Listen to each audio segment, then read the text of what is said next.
On va vous parler à présent d'autres enfants dont le malheur est aussi d'avoir des parents criminels ou tout au moins combattants du djihad dans les rangs de Daesh. Certains sont revenus déjà. Les enfants français, ils ont au moins un de leurs parents de nationalité française. Comment sont-ils pris en charge? C'est l'enquête de 8h.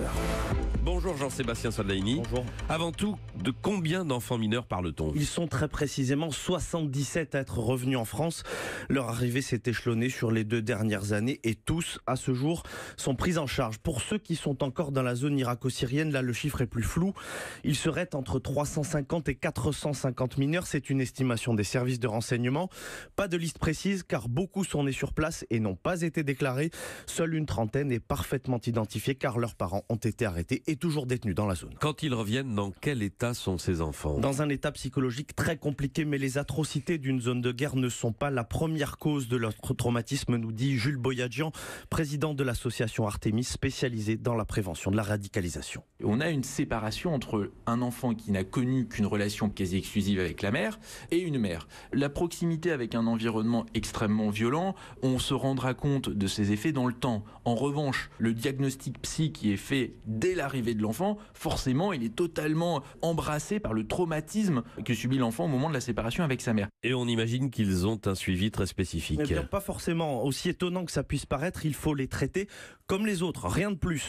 Nabil est un des formateurs, les traiter comme les autres pour qu'ils se développent comme les autres. Ils ont l'habitude de travailler sur la violence extrême, ils ont l'habitude de travailler sur la délinquance, etc. C'est un phénomène de société. Le phénomène de radicalisation doit être traité comme on traite la maltraitance des enfants. Les familles d'accueil ou les foyers qui reçoivent ces enfants sont un peu déboussolés.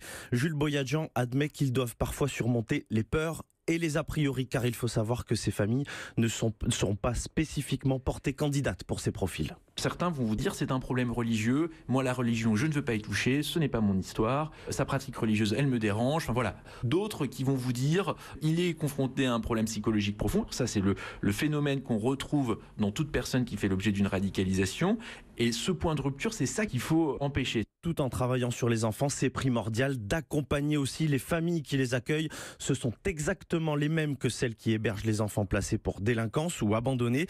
Il n'y a pas de présélection et à en croire l'un de mes interlocuteurs, vu le nombre de familles candidates, les autorités n'ont pas le luxe de faire un tri. Jean-Sébastien Soldahini pour l'enquête de 8h. Merci. Dans un instant, la suite, le mondial à J-1 pour les Bleus et un nouvel hommage à Johnny pour ses 75 ans. Europe 1, 8h09.